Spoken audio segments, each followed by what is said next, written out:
What does it really mean to be risky?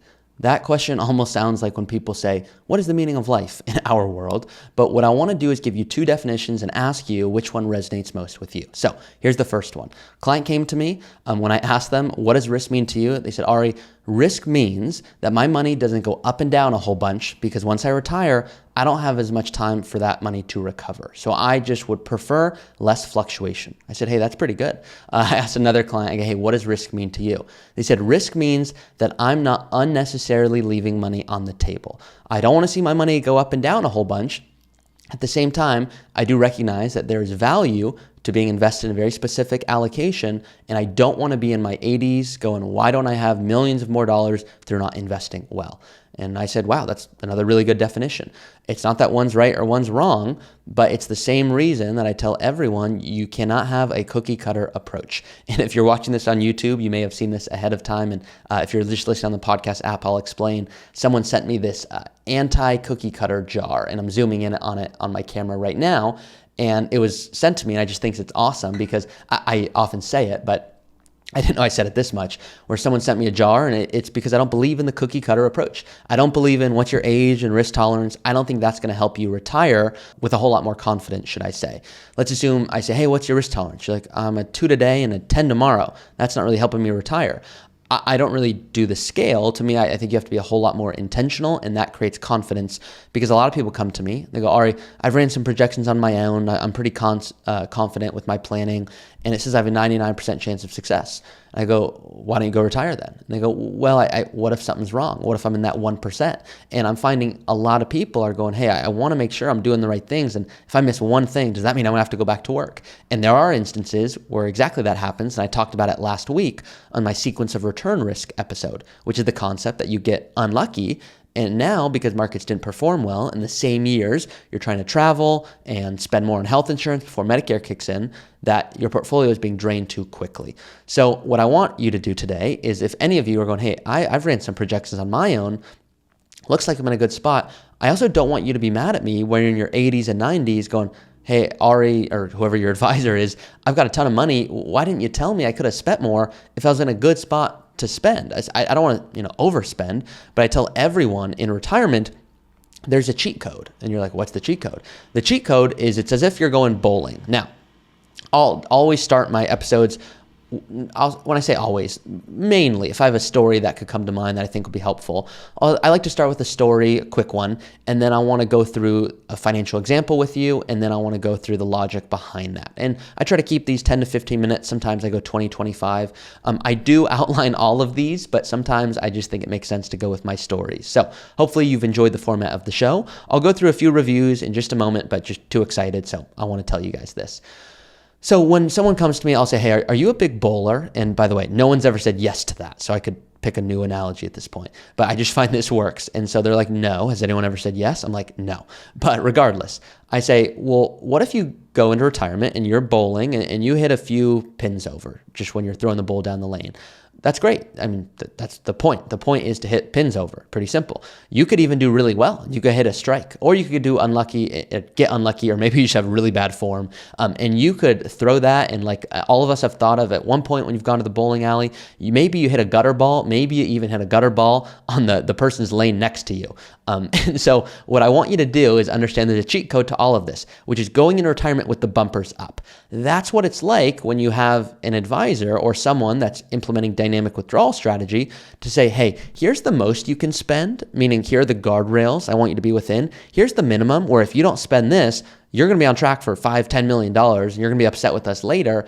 At the same time, what we don't want you to do is overspend. That's not the goal of retirement planning, but I also don't want you to underspend. I want you to become a successful spender. So I want you to change your investment perspective in retirement, because too many people say, you know what, Ari, I've been a great saver, and if I stay a good saver, I know I'm not going to run out of money. I say, you're right. I'll even do you one better. What you can do if you want to have a great investment plan is go work 30 more years. Your plan will look amazing, but your life won't. And no one ever comes to me and goes, I'm so glad my Roth conversion strategy, took me to the point where I now have $600,000 tax-free dollars when I'm 95. They say, I'm glad I did Roth conversions so that my children, when they inherit these dollars, aren't in a really healthy tax bracket and decide to not take a job because if that job, if they really enjoy it, but it pays them a lot, they're second guessing taking the job because I invested well, I'm now going to have to get taxed on those dollars. Now, this is a real story.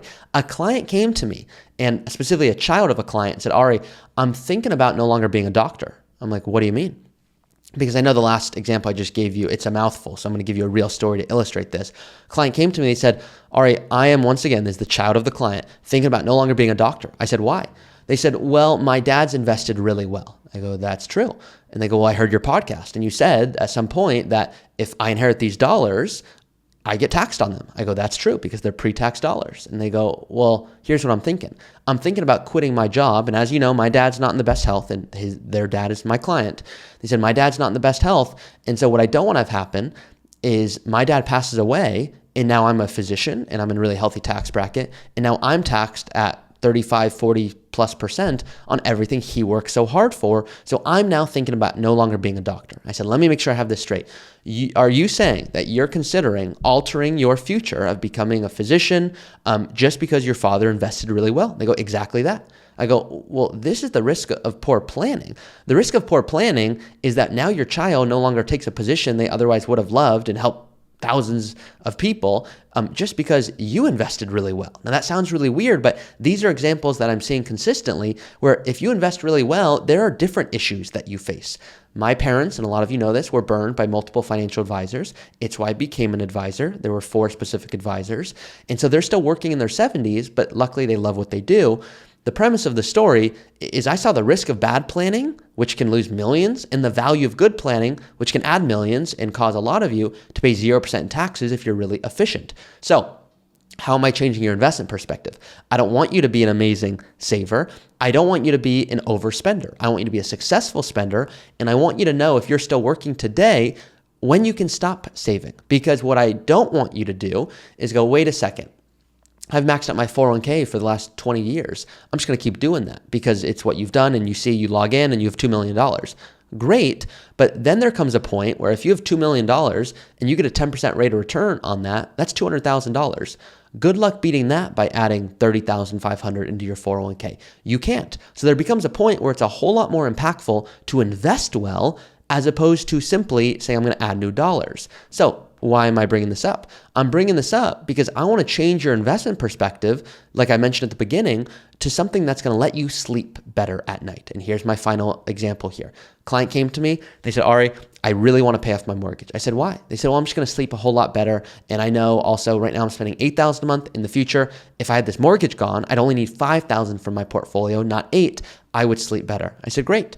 Here's the alternative is we don't pay off the mortgage and instead we just keep paying the minimum down. And in this particular client case, they were going to yield $400,000 more dollars from doing that. And so we went through it. They said, I get it. I'm not paying off the mortgage, but I also understand there's real financial benefits from not doing that based on my interest rate and my other financial goals. I said, great.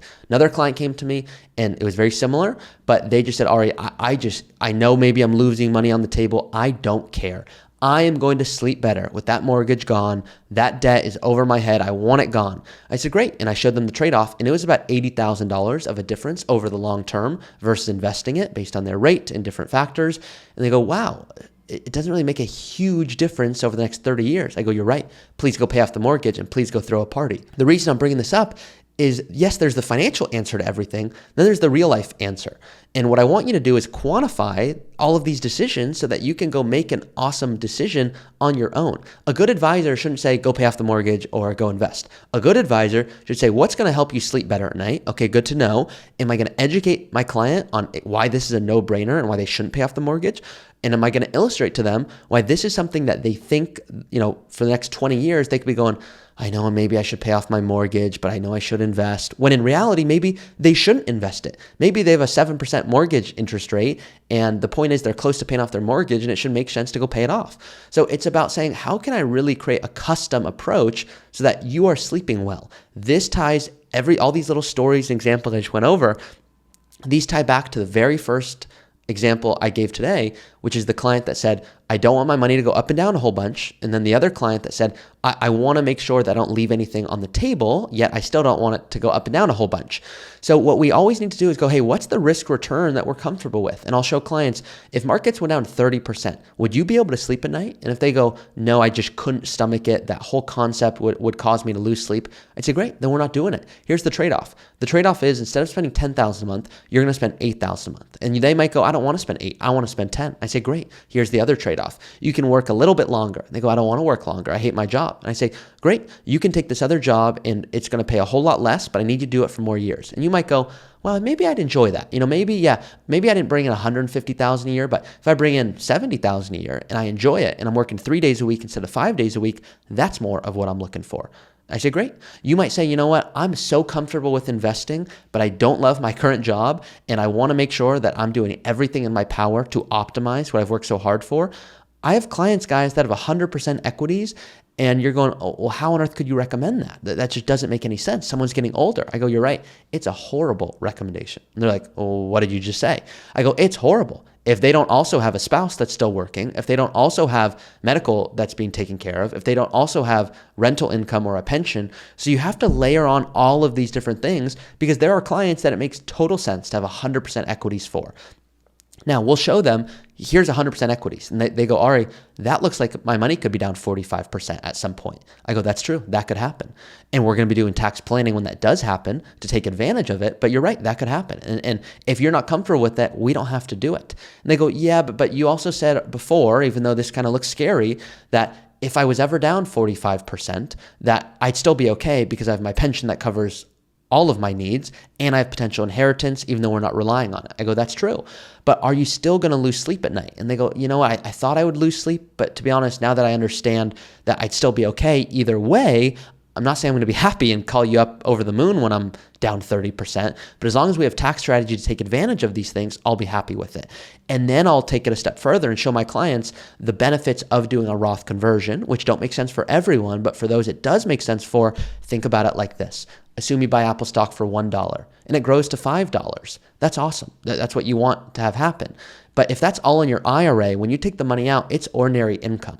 So let's assume you buy Apple stock for $1 and it goes up to $5.